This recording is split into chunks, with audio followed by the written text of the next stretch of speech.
আসসালামু আলাইকুম এভরিওয়ান। আজকে আপনাদের দেখাবো বাটিপাড়া গ্রাম। আমরা এখন বেরিয়ে পড়েছি সুনামগঞ্জের রোডের দিকে। যাওয়ার পথে আমরা দেখতে পাচ্ছি খুব সুন্দর একটি রাস্তার মধ্যে গাছগাছালি ভরপুর, কি সুন্দর ছায়া পড়েছে রাস্তার দুপাশে। রাস্তার মধ্যেখানে আপনারা দেখতে পাচ্ছেন দুপাশে গাছের জন্য খুব সুন্দর লাগছে। এটি হচ্ছে গোবিন্দগঞ্জের ব্রিজ। সামনে আমরা বাজার দেখতে পাই। এই যে হাতের ডান পাশে পড়ছে চাতকের রাস্তা, এটা হচ্ছে গোবিন্দগঞ্জের বাজার। সোজা আমরা চলে যাব সুনামগঞ্জের রোডে।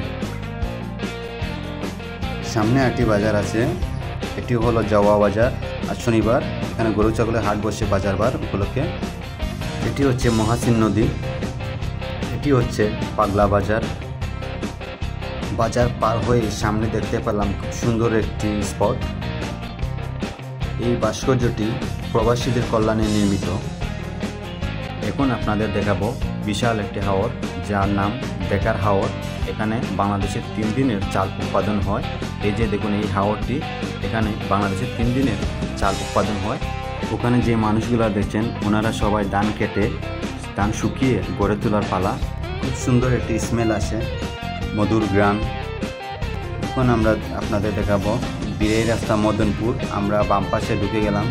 সামনেই একটি হাসপাতাল নির্মিত হচ্ছে, বিশাল বড় হাসপাতাল।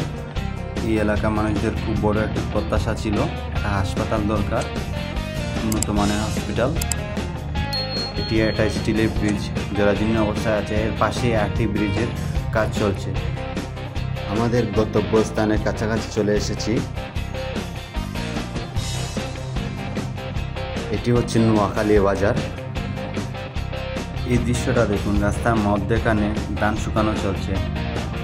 ওনারা এভাবেই এটি পেয়ে আসছেন, তাই রাস্তার মধ্যেখানে ওনারা ধান শুকাচ্ছেন। আমরা এখন এসে পড়েছি পাতারিয়া বাজার। বের হয়ে সামনে আমরা ডান দিকে ঢুকে যাব বাটিপাড়া রাস্তার দিকে। দর্শক, এই দেখুন কত সুন্দর একটি ভিউ। আসলে আপনি গ্রামে ঢুকতেই চোখে পড়বে সবুজ আর সবুজ। তো গাইস, এখানে রাস্তাটা খুব সুন্দর। আমরা বাটিপাড়ার দিকে অগ্রসর হলাম। বাটিপাড়া সুন্দর, মনোরম, প্রাকৃতিক সৌন্দর্যে ভরপুর গ্রাম। দুপাশে বিশাল হাওর, সবাই সবার কাজে ব্যস্ত। এখন বৈশাখ মাস উপলক্ষে সবাই ধান তোলার কাজে ব্যস্ত। বাটিপাড়া শুধুমাত্র একটি গ্রাম নয়, এটি এক টুকরো শান্তি ও সৌন্দর্যের প্রতিচ্ছবি। বর্ষার সময় এই জায়গা 6 মাসের জন্য পানির নিচে ডুবে থাকে। গ্রামের প্রাণী জগৎ সমৃদ্ধ, পশু পাখিতেও ভরপুর। এটি হচ্ছে লাউরঞ্জানির ব্রিজ। এর আশেপাশে প্রকৃতিটা খুবই সুন্দর। এই যে নদী নালা আছে, এই গ্রামে প্রকৃতির জন্য কথা বলে।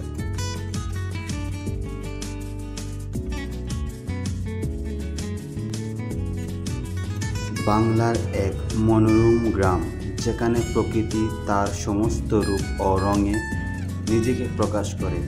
এই গ্রামটি যেন সবুজের আঁচলে মোড়ানো এক টুকরো স্বর্গ।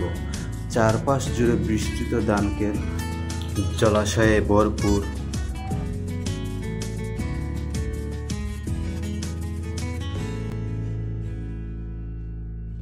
বৈশাখ মাসে নারী ও পুরুষ একসাথে ধান শুকাচ্ছে। এ যেন পরিশ্রম ও ঐক্যর এক চমৎকার চিত্র।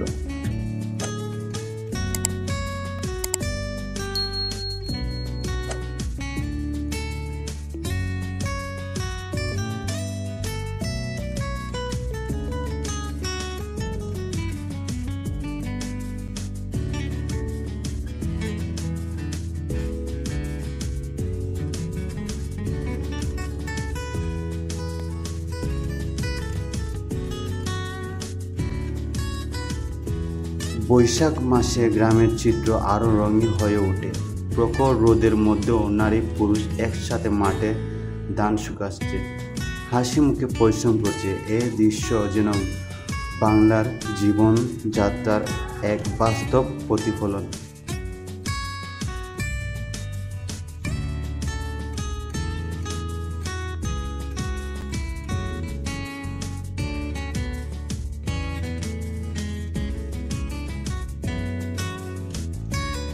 আর দূরে দেখা মেলে ছায়া মেঘের গাছের সারি।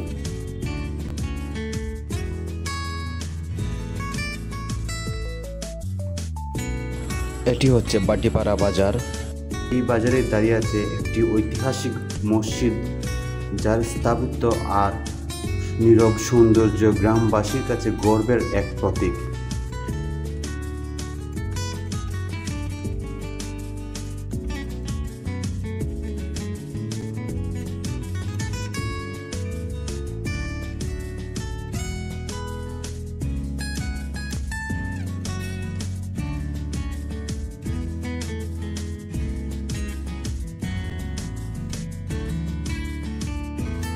কৃষকের কষ্টে গড়ে ওঠা নতুন ফসল, আর তা নিয়েই আসে জীবনে আনন্দ। গ্রামটি প্রাণের জড়িয়ে আছে পশু পাখি, যারা প্রতিদিন সকালে কুজন তুলে জানান দেয় নতুন দিনের সূচনা। কোথাও গুড়ির মতো উঠছে পাখি, আবার কোথাও নদীর তীরে জলের ধারে বসে আছে গরু কিংবা হাঁসের দল। প্রতিটি প্রাণ, প্রতিটি গাছ, প্রতিটি ধূলিকণা যেন বাটিপাড়া একটি গল্প বলে। বাটিপাড়া শুধু একটি গ্রাম নয়, এটি হলো একটি শান্তি, ঐতিহ্য, প্রকৃতি ও সংস্কৃতির এক অপূর্ব মিলনস্থল। এখানে এলে হৃদয় প্রশান্তিতে ভরে ওঠে, আর মনে হয় এমন একটি গ্রামের জীবন কাটিয়ে দেওয়াই যেন সার্থক মনে হয়। এটি হচ্ছে গ্রামের ভাষায় খোলা অথবা নামা বলে। হাঁসগুলো কি সুন্দরভাবে সারিবদ্ধভাবে যাচ্ছে। গ্রামের এই দৃশ্যগুলো দেখলে যে কোনো কারো মন ভালো হয়ে যাবে। এটি হচ্ছে খেলার মাঠ, কত বড় বিশাল মাঠ। এটি হচ্ছে বাঁশের সাঁকো, এটা দিয়ে রাস্তা পারাপার হয়, মাঝখানে সরু নদী। এই ছিল আজকের পর্বে। ভিডিওটি ভালো লাগলে সাবস্ক্রাইব করবেন।